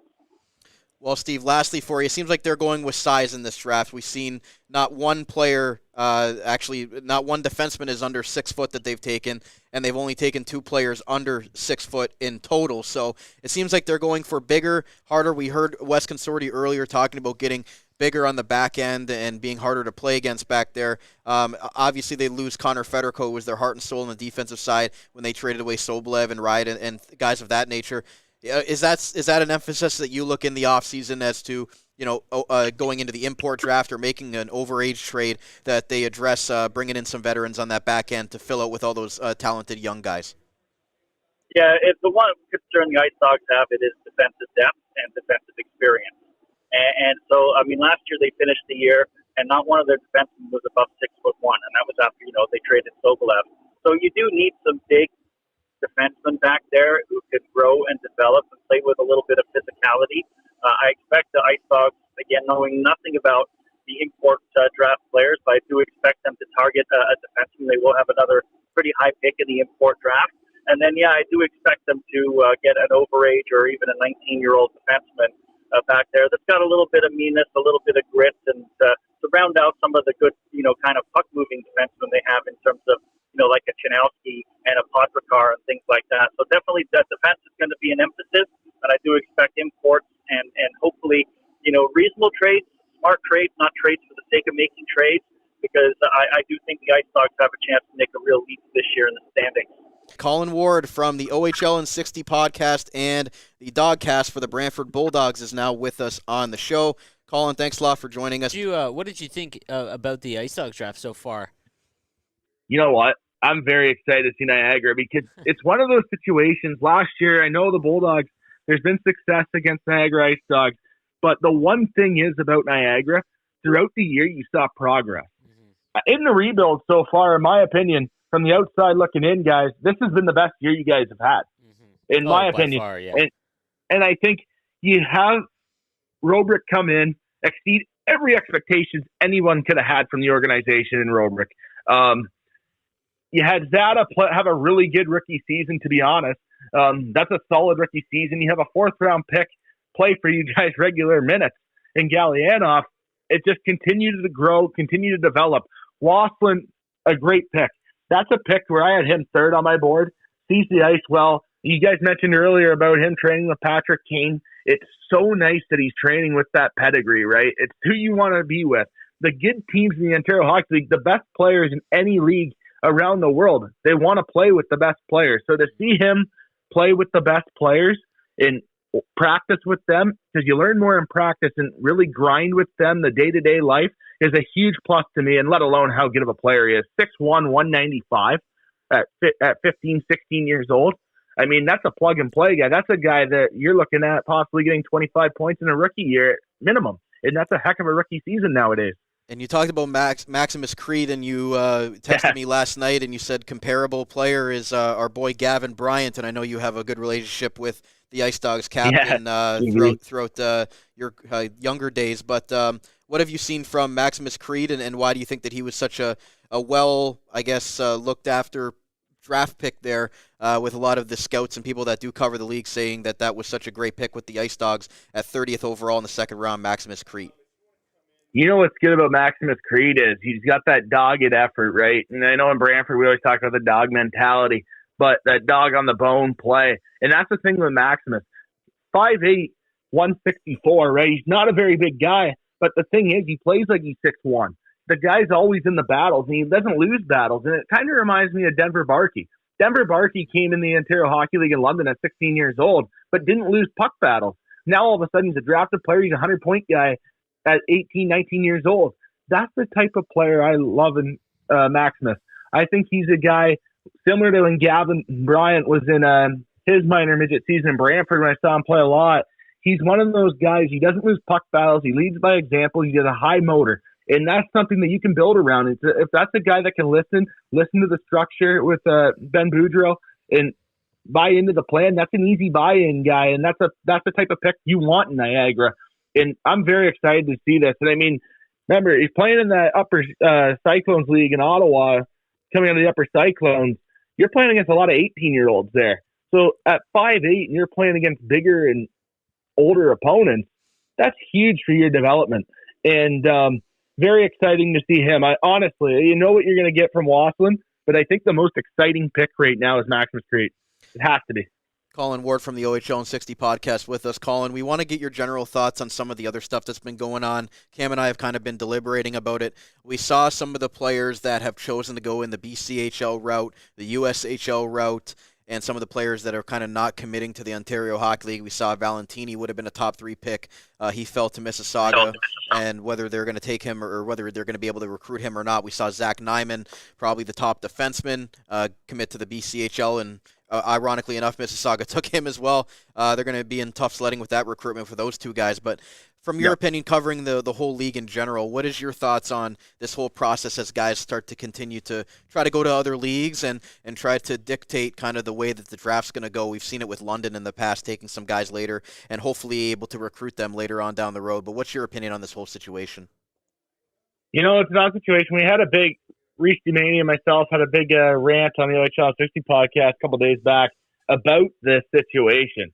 One, and I think honestly it's not really a consideration, but amongst media, but it's one of those things where AAA hockey is expensive, right? So if let's say University of Minnesota or Boston College or North Dakota want to offer you a full ride, full living, you don't have to pay a dime to go, why wouldn't you do that, right? And I think it's financially it's tough for the OHL to match that right now. And I think that's honestly a big option. I think you get your schooling paid for, you get your living, you get everything in the NCAA. And now with the transfer portal in the NCAA growing into the hockey side of things, you see it. Myself being an Ohio State fan, right? You see it in the football side, you see it in the basketball side. Now you're seeing it in the hockey, right? With Matthew Wood going to Minnesota from UConn, or from Connecticut, it's one of those things where it's happening. You have more freedom. You're not tied down. And I just think that's one of the big options, the elephants in the room, but it won't be addressed. And I think that's why the CHL needs that partnership with the NCAA, because right now the NCAA has momentum in the situation. Mississauga, it was very odd to me to see them do this. I think it's going to be, if there's one negative situation, I think, then why not go for it? I know the conditional picks that you get out of it if guys don't commit, but next year's their year to go for it. You're not going to be able to trade your first round pick. So I wonder if you're banking on that commitment, and maybe maybe they trade him to a team that he had interested in Valentini, and that happens. But it's just an interesting draft for me to see Mississauga draft 2 guys committed elsewhere. Maybe they try to trade those guys for picks to go all in next year where they should go all in. But looking back at it 2 years ago at Mississauga, you have James Hardy, you have Del Mastro, you have Del Belbaluz, you had a lot of good talent there. But I thought they were 2 moves closer to going in for a playoff round, to win a couple playoff rounds, than what they did in selling Owen Beck as well. It was an interesting draft so far from my standpoint to see Mississauga, but definitely they have a good coach in there and a lot of recruiting to be done. But I wouldn't be surprised to see them flip those picks, and then you get more picks plus a conditional pick if that comes about. If they recruit them. Do you think that's? I mentioned this as a potential idea of why that was done. Obviously, with the intention maybe of them not playing for them, but those compensatory picks. Do you think that maybe it's protecting their cycle? So obviously, you've got a 3 or 4 year window that when your window is up, you see what happened with Windsor, where they just go from first to last essentially. Maybe they soften the fall if you've got 2 first round picks next year. As well as a third, I believe, an extra third, that maybe, when they don't have that dramatic fall after, they've got and not to mention they have such a good goalie tandem that I think they definitely need some offensive help, just because, every game we saw against the IceDogs was 1-goal games and the IceDogs couldn't score a goal against them. So, maybe that's the thought process there. No, absolutely, because it makes perfect sense for that, to get that extra first-round picks. And then if you get a second in, maybe you ship somebody out to get a couple boatload of picks in, then you can buy like that way, sell to buy type move. And then you still have 2 first-round picks where you can trade all the seconds you get for a player. I honestly agree with you on that one. I believe that's got to be the scenario that they have been planned, because there is no need for them not to go for it. They just need to get goal scoring. They're very good defensively. They've always been good defensively, and they will be good defensively with James Richmond and staff. But the thing is about goal scoring, and like you mentioned, I truly believe if you have the 2 first-round picks, it's a nice luxury then to trade everything else, right? You have 2 picks in the top 21 at least. So I agree with that one, and I think that's definitely a good option. What's your way too early prediction of some players that maybe are NHL drafted players that come back for one more year that are moved? We mentioned like off the top, like Ty Nelson, for example. Who could you see that would be kind of the highest priority trade for any team trying to go in if they were to come back to the OHL for another OHL season? You know what, guys? I think the biggest one's going to be Luca Pinelli.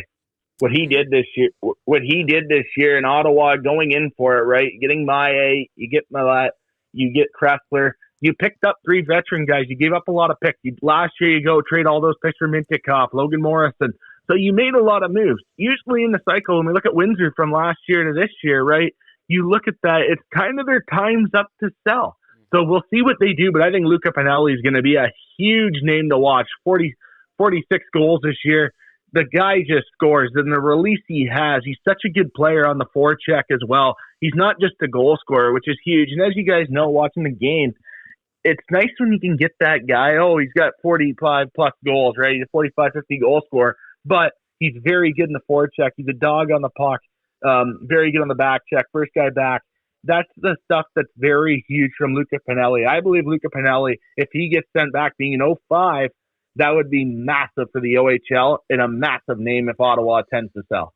Colin Ward from the OHL and 60 podcast and the Dogcast. Colin, we appreciate you taking the time to join us. I know you've got a big day ahead of you with the Brantford Bulldogs and heading down there for their draft coverage. But before we let you go ahead and give our listeners an opportunity to hear where they can find your good stuff with the Bulldogs and as well as your general OHL coverage.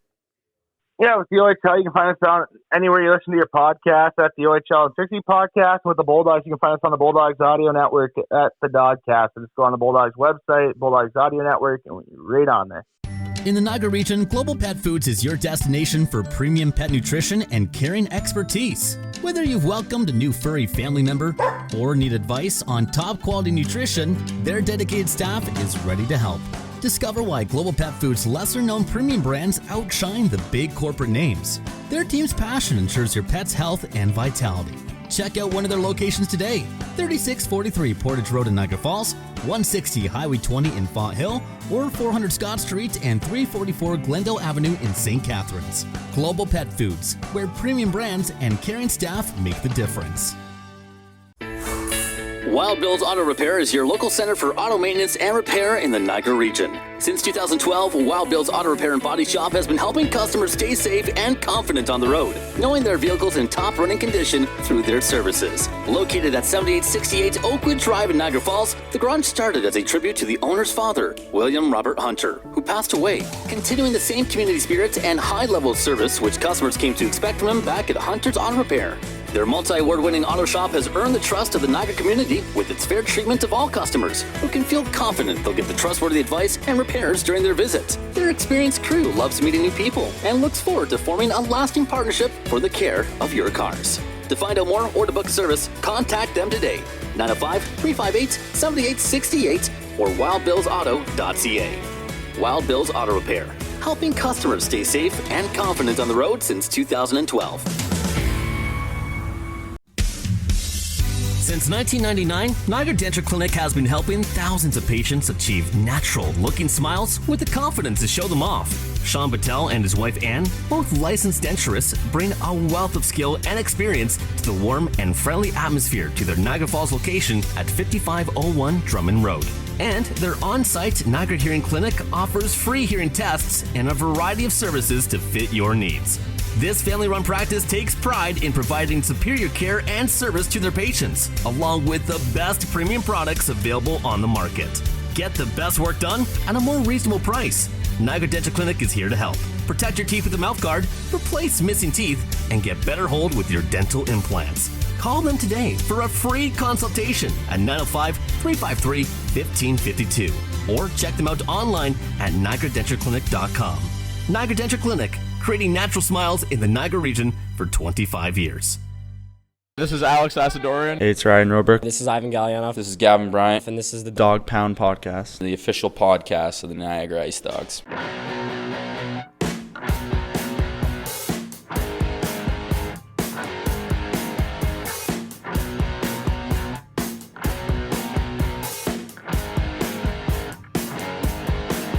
Very pleased to be joined now by the 4th overall selection in last night's first round of the 2024 OHL Priority Selection Draft. That's Braidy Wassilyn from the Markham Majors. And Brady, I know you remember me. I interviewed you at the OHL Combine, so, deja vu here. But thanks a lot for taking the time. How have you enjoyed the whole process? I know it's kind of a whirlwind for you, the last 24 hours or so. How was the last night at the OHL headquarters, and now getting here to Niagara to get a taste of what the Meridian Center has to offer? I mean, yeah, it's been a whirlwind of emotions, and going to that OHL office last night, it was a true honor, dream come true. They put on such a great event there, and I was welcomed warm. And then on the way to the Meridian Center this morning, it was just processing. I'm like, wow, I'm a first rounder to one of the greatest junior hockey leagues in the world, and walking through those doors, saw some signs. Saw some great guys on the wall in the Hall of Fame and stuff. So it's just been such a warm welcome, and I can't wait to get started here. We've talked to quite a few people in the organization, including West Consorti, and they had nothing but just fantastic things to say about your character and obviously the excitement around you coming into this upcoming season. What's your biggest focus now? Obviously, you haven't had a lot of time to think, obviously, after last night, but what's going to be your biggest focus this offseason in terms of preparing for the upcoming season? Getting bigger, faster, stronger. This is a 68-game season, so I'm looking forward to playing lots of games, and it's going to be a hard, tough schedule, so I got to get stronger for sure. There's lots of big guys in this league, so it's going to be tough every night going out. But I'm just going to come with my work boots on, try to score a couple goals, and help this team win some hockey games. How much did it help from the recruitment standpoint if you wanted to come to Niagara when you have guys like Kevin He, Ryan Robrick, and you saw what the rookie class did last year? They had 4 16-year-olds in the lineup, and they all made really big impacts. So how excited were you to kind of come and add to that young, exciting core and that mix that Niagara's building here to hopefully, in a couple years be a contending team, and you're all going to be around the same age group there. So how exciting was that for you from a standpoint of wanting to come to Niagara with those players here? I mean, yeah, it's super exciting. I've grown up with Kevin He and his younger brother Eric. I've gone to King Heights Academy with them for a couple of years, and thinking about the future, guys like Ryan Rubrick here, Kevin He, Artem Frolov, lots of really good guys, Ivan Galyanov, guys that I've known from the past and played against. It's truly exciting and an honor to be drafted by an organization where they're focused on their younger guys, and they're looking to rebuild and try and make a run for the Cup.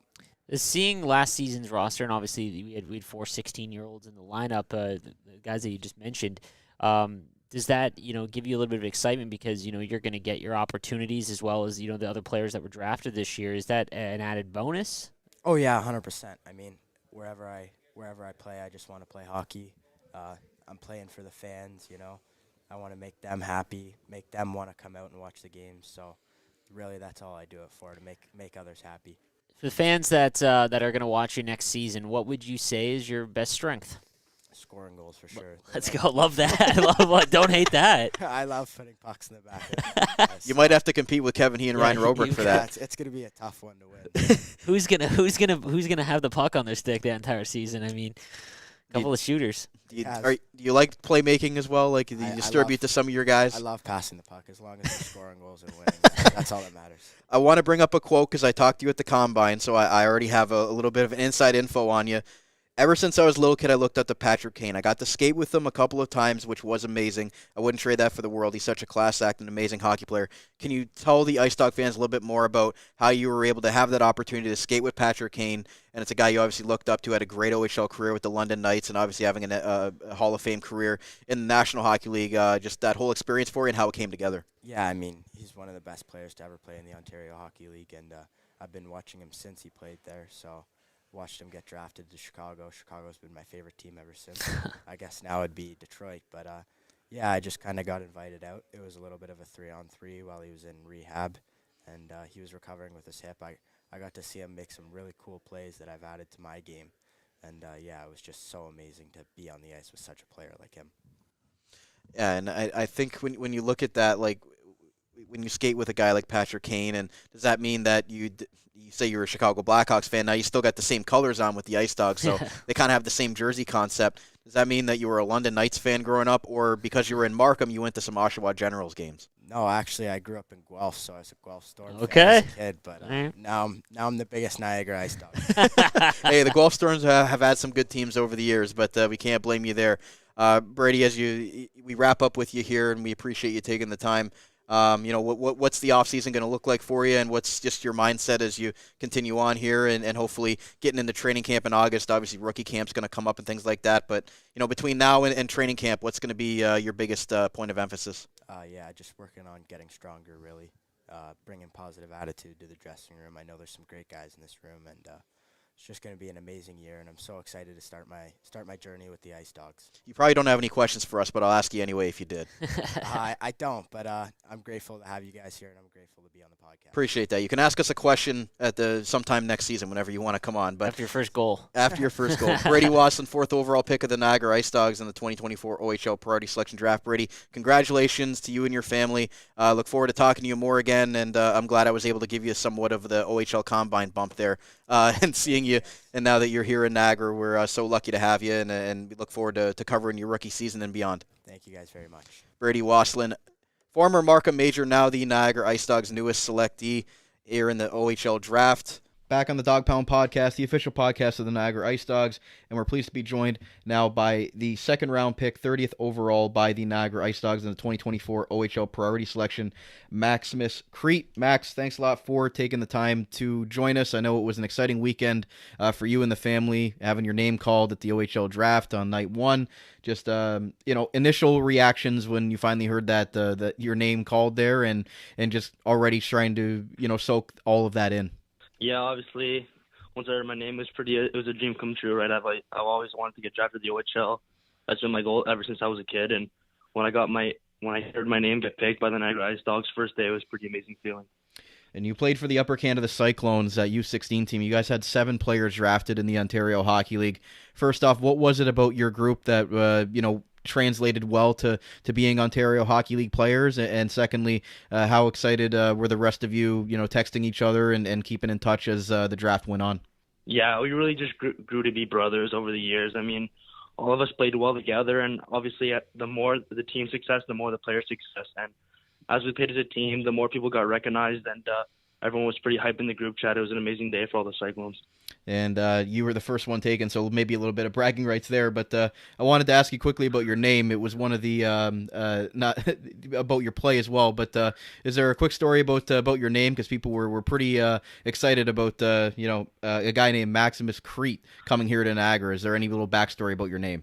Yeah, well, my parents were really just a big fan of the Gladiator movie, and obviously since my name is Crete, they really just thought Maximus was a good fit since they thought I was going to be a Bulldog when I'm older, and just I guess it turned out pretty well. So yeah, and I've heard that's the type of play style you kind of are, so it makes a lot of sense.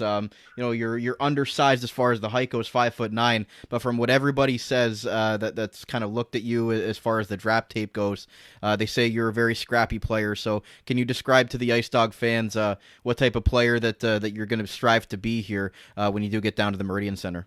Yeah, well, I like to break and get offensive instincts to the team. I like to have the puck on my stick, and I'm definitely a pass-first type of guy, which tries to open up lanes for my teammates and create scoring chances. But I'm also not afraid to get under the other team's skin. I think I do that pretty well. And just obviously, like you said, I'm undersized, but I like to play big and just get in people's faces and big hits and stuff. That's my game for sure. You had 66 points in only 29 games, so a pretty impressive resume. What was it about the draft tape that you were proud of that you put out this year, maybe as opposed to a jump from last year? What's something that you really worked on and that you feel like you really improved on in your game in your draft year? Yeah, I mean, offense obviously comes from defense, and I worked a lot on my defensive play this year just because it wasn't as good as I wanted it to be.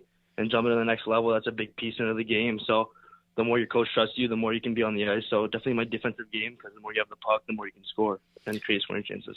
And is there anybody that currently is on the IceDogs or that was drafted in the same draft class as you that you have familiarity with that maybe you've already reached out to or that has already reached out to you as you've kind of been selected here by Niagara?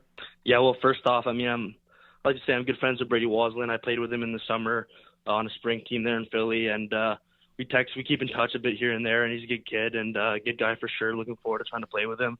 Then a few guys on the team texted me, like Gavin, Bryant gave me a call, which was pretty sick. and Zada and a few other guys reached out, which was pretty awesome to see. Yeah, those are definitely some guys you'll enjoy being around here. Who was maybe a team that you grew up watching, or player specifically? Like, were you an OHL fan growing up, and what made you really want to become an OHL player yourself? Yeah, well, my brother got drafted in the OHL and by the Ottawa 67s, and I'm from Ottawa, and just I went to a lot of 67s games as I was a kid. There's a lot of school games and just with my family. And so ever since I was a kid, I think it's a pretty sick atmosphere in the OHL, and just becoming an OHL player was always my dream ever since I watched it as a kid, and just, yeah. And lastly for you, before we let you go, you talked about being excited about getting down here. Obviously, development camp's in a few weeks, and then training camp in the fall. So how much are you looking forward to that competition? You've got that kind of gladiator mindset. So how much are you looking forward to getting down here, competing, and trying to earn yourself a roster spot come the fall? Yeah, obviously, I'm always up to new challenges, and this is a new challenge in my hockey career, so I'm really pumped to be able to try and make the IceDogs, and I'm going to do everything I can to try and make this team. Max Crete, second-round selection of the Niagara IceDogs in the 2024 OHL Priority Selection. Max, thanks so much for taking the time. Hopefully you enjoyed the process with you and your family, and look forward to seeing you down here in the coming months, and congratulations once again. Thanks, Brendan. Thanks, guys. Back on the Dog Pound Podcast, the official podcast of your Niagara IceDogs. Brandon Caputo is pleased to be joined now by Matthew Humphries, the goaltender from the Markham Majors, the IceDogs' third-round selection in the 2024 OHL Priority Selection. Matt, thanks so much for coming on today. I'm sure it was an exciting time the last couple of days there. You got your name called on the Friday night in the third round there. What was that whole moment like for you at the time, getting that phone call and hearing your name pop up on the draft list? Hearing my name was definitely a dream come true, something I've been hoping and looking forward to ever since I started playing hockey and watching the OHL as a little kid, and then getting that phone call from the Niagara IceDogs was just even more special. Them welcoming me to their organization was just amazing. It was a dream come true, and it was definitely a huge night for myself and my family. Now, I know you played for Markham, but you also played in the United States last year. Can you talk about your experience down there before coming back up to Markham for your draft year? Yeah, playing at GK was great. A lot of traveling. We lived in the dorms down in Rochester, New York, and coming back for my draft year was definitely a good decision. A lot more of exposure for OHL scouts, and the Niagara IceDogs seemed to really like me. When I was on the Markham Majors, I came down in about January to tour the facilities, and yeah. Yeah, and it seems like it was a perfect storm for you and your Markham Majors teammate there, Braidy Wassilyn. You both were selected by Niagara. You got to come to the arena yesterday, put on the jersey, and see each other. We talked to Brady at the Combine, and he said when you were with him there as well, it's been cool to kind of go through the whole process with him. He actually stayed with you, he said, and then now getting to drafted by the same OHL team. Just how cool is it to continue your relationship with Brady? Yeah, Brady is definitely my best friend. I've known him ever since we played U14 on the Toronto Marlboros. He lived at my house for half the season this year. I've honestly been doing all my training, all my developing with him, and it's just very happy to see that we get to go to the next step together and keep moving forward together. There were 6 of your Markham Majors teammates drafted. You were actually the third after Ryder Cali and Braidy Wassilyn. Why do you think that 6 players were drafted from that team? What made it so good, and maybe as far as appealing to what transitions well to the Ontario Hockey League? The Markham Majors last year, we were definitely a very skilled team. I think that we definitely did underachieve a lot. There were so many skilled, great hockey players and great guys off the ice as well. I definitely think that all the guys that got drafted are able to play in the OHL this year and next year. They're very, very skilled, very awesome people, and yeah.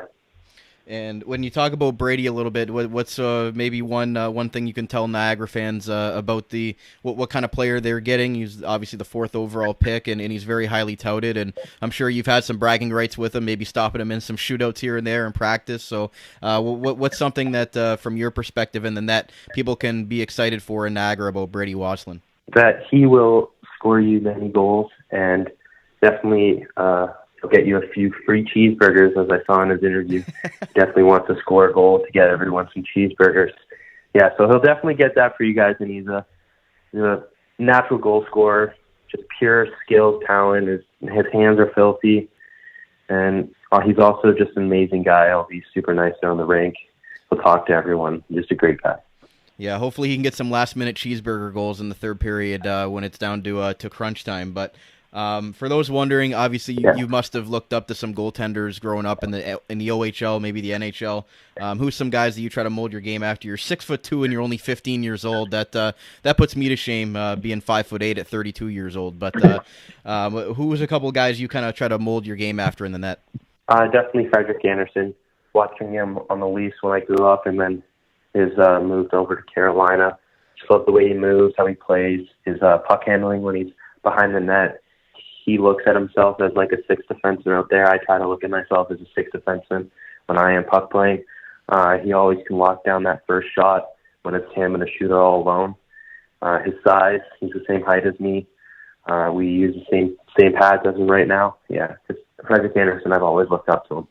And lastly for you, Matt, as far as maybe some of the players other than Brady, are you familiar with anybody currently on the IceDogs roster or anybody that was selected yesterday and Friday in the OHL Draft? Are you familiar with any of the new IceDogs draftees or any of the current roster players? I'm pretty close with Kevin He. I went to the same school with him after the season last year. We actually skate together quite a bit, and as well as Eric He, his brother. We went to the same school together. Nick Frasca, he got picked after me. We played on the same team in U14 year.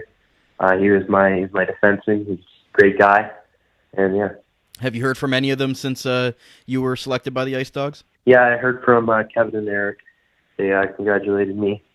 And I met the captain yesterday. Very nice guy. Yeah, Gavin Bryant, he's definitely a character. You'll love him, and you'll get a lot more of the he's for sure. And we wish Kevin all the best in the NHL draft this year. But Matthew Humphries, goaltender from the Markham Majors, IceDogs third-round selection. Matt, thanks so much for taking the time. I'm sure it's been an exciting weekend for you and the family. And go enjoy getting some rest after a stressful couple of days. Thank you, Brandon. Back on the Dog Pound podcast, joined now by the third-round selection, 56th overall in the 2024 OHL Priority Selection Draft by the Niagara IceDogs. That'd be Nick Frasca.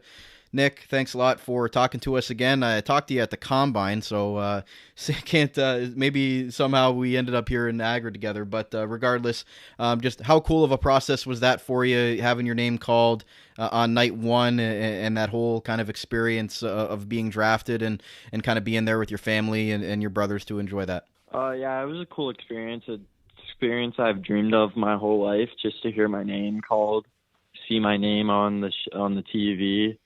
So it was a really fun night.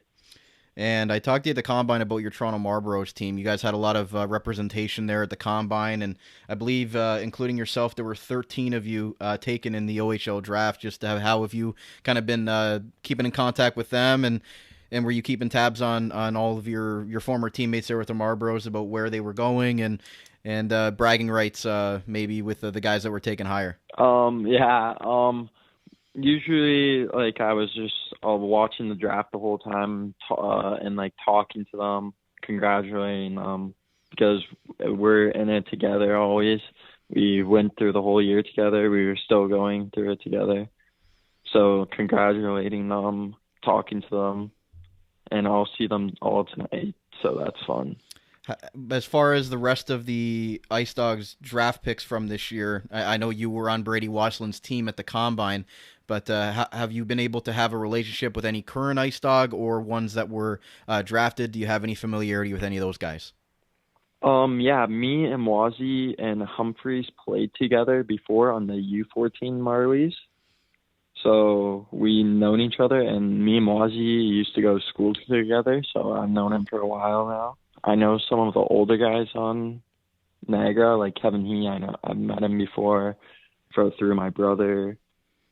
And Zada, he's from close to where I am, so I've known him for a while. Yeah, I mean, when you talked about going through that Combine experience and I guess you mentioned Humphries and Wassilyn both. You're all drafted to the same team. You talked about not falling was your biggest trait there at the OHL Combine. Got me laughing there. But how cool is it to go through that process and then be drafted with a couple of the guys that you kind of went through that with, and kind of having some familiar faces now as you come down to a new environment? Yeah, it's always fun at the end of the day. It's fun to see the new faces, the old faces, and it's new experiences to just go through it with them. So it's always a great time. And how was it when you got to come down here to the Meridian Center with your family, put on the jersey, and just kind of get a quick tour of the facility? What was your kind of initial reactions to being down here in Niagara? It was a dream come true. It was a experience I've waited for. I've seen my brothers put on their first OHL jerseys, so it was fun to have it be me putting on the jersey this time. And when you talked to them, I know I asked you this at the Combine, but now that you've kind of gone through it, how just happy and supportive were they of you, and just knowing how the process worked, seeing them go through it themselves? They were just like, the real work works now. They said congrats, and they gave me that speech, like the real work starts now. You're just getting started. Yeah, and you're a 6'1", 174-pound defenseman. So, what do you think is the biggest, part of your game that's that obviously helped you get drafted, and what's something you're maybe going to work on as you take that next step at the OHL level? Probably my defensive side of the game helped me get drafted. I like to say I'm a 200-foot defense that plays both sides, can take away the passes, be the lockdown guy in the defensive zone, and be able to take away the player's body and puck from them. And lastly, for you, did you grow up watching the OHL? Was there a certain team that you kind of watched, or certain players that maybe you tried to kind of look up to and aspire to be when you obviously get to put on that jersey one day? What's your kind of ties to the Ontario Hockey League growing up? For the last 7 years ago, I think my brother got drafted, so I've been watching the OHL for some time now, always watching his games. I've watched all theirs. And before that, I was watching the Steelheads play in the conference, in the finals of the OHL against Erie. That's probably my biggest memory. When Erie beat them with Dylan Strome still captain of the team. That's probably my most memorable moment when I was little. Yeah, with the packed house at Paramount. That makes me feel really old because I remember that like it was yesterday. But regardless, Nick Frasca, third-round selection of the Niagara IceDogs. Nick, thanks a lot for joining us again. I'm sure you'll be seeing more of me down at the Meridian Center come development camp and training camp and everything. But really looking forward to what you're going to bring and seeing the Frasca family continue on here in the Ontario Hockey League. Yeah, thank you. Back on the Dog Pound podcast, the official podcast of the Niagara IceDogs, with IceDogs' fourth-round selection in the 2024 OHL Priority Selection, 68th overall, defenseman Jacob McMahon from the Peterborough Pete's U16. Jacob, thanks a lot for coming on today. I'm sure it was an exciting day for you yesterday, getting that phone call. How was the whole draft weekend and everything leading up? Was it everything that you had expected? Yeah, no, it feels like a dream. Dreaming of it is smaller than you're a child, and it finally comes true. It's definitely it's like a blackout almost. Your family and friends are so excited, and just try and take it all in one day at a time, but try not to get too ahead of yourself and just keep working. With the Peterborough Petes, it seems like you guys, what was it about that team? Because including yourself, I believe from my count, you had 10 players drafted in the 2024 OHL Draft. So what was it about that team and even last year's team that have had been such a pipeline for OHL players coming up? Yeah, no, Peterborough is a great organization for up-and-coming players, and I think the organization does a great job of developing kids, and every single kid is almost family there, and I think the skills there and the hard work there and the off-ice that we do is finally good to see the talent pay off, and I'm proud of everyone that came through the organization, and yeah, it's definitely a family that you'll never forget. Were you keeping tabs with each other and texting each other throughout the day yesterday? Obviously, Colin Fitzgerald went pretty high to Peterborough, but the rest of the guys, as the rest of the draft went through the weekend, were you kind of keeping in contact with some of those Peterborough Pete's U16 guys? Yeah, I was waiting for all this, like every single player on our team gets drafted, but a few don't. And when I heard the names, I was texting them right away and congratulating them, and they were saying that same thing to me, and it's definitely an exciting time for all of us. You're 6'2" at 16 years old. I don't even know what that's like. I'm going to be 32 years old, and I'm only 5'8", so I don't have quite the genes that you were given. But 6'2", 188, 185 pounds at 16. What's your kind of play style, and what's a player that you've kind of tried to mold your game after, maybe even at the OHL level? Yeah, I think I'm a defensive defenseman, but I can also jump into play and create offense when it's provided. I like to finish my checks and play hard hockey and always work hard and be a great teammate. And I like to role model my game after like a Jacob Trouba or Victor Hedman, just the way that they can control the game and with their size and their smooth skating ability and their physicality. I think they're a great match for me. And when you look at your season last year, you had a half point a game there, and then you played 10 playoff games. You had some experience in the OHL Cup. Just how did you feel about your season this year, individually and as a team, to really prove on tape that you were worthy of being a fourth-round selection here in the Ontario Hockey League? Yeah, no, I think just all the hard work and practice and the video and the off ice, I think it finally came together, and having great teammates helping me push, and I think without them and the coaching staff, I wouldn't be where I am today. So I'd like to thank them. And yeah. What do you know about Niagara so far? Obviously, you probably just got the call yesterday, but have you been to any games here in Niagara? I'm sure you're a Peterborough boy, so I'm sure you've been to the PMC many times, and that's a great rink there in Peterborough. But what do you know about Niagara, and who was kind of the first contact that you had upon being drafted? Yeah, I think I watched them play a few times in Peterborough, and it looks like a great organization, and I can't wait to get started. Wes called me, and he congratulated me, and I was super pumped, and finally knowing all the hard work that my parents put in, the teachers and the trainers, it all came together, and I think the Niagara IceDogs are a young team, and let's see what the next year brings. Is there anybody currently on the team or that was drafted yesterday from Niagara that you already have a relationship with, that you know or you've played against? Is there anybody that's going to be a familiar face to you as you come down here? Yeah, I think the whole entire draft that happened yesterday, I know pretty much most of them just from playing against them or playing with them in summer hockey or seeing them outside the rink here and there. I think they're all great people, and can't wait to see them. Absolutely. So, Jacob McMahon, the fourth-round selection for the Niagara IceDogs. Jacob, we're so happy to have you, and going to have to trade in your maroon red, just like our media relations coordinator, Luke Vink. He's a big Peterborough guy, too, but he's had to change to the Niagara IceDogs red. So, looking forward to seeing you down here at the Meridian Center for training camp, and congratulations to you and your family. Yeah, thank you very much for having me. You're listening to the Armchair GM Sports Network.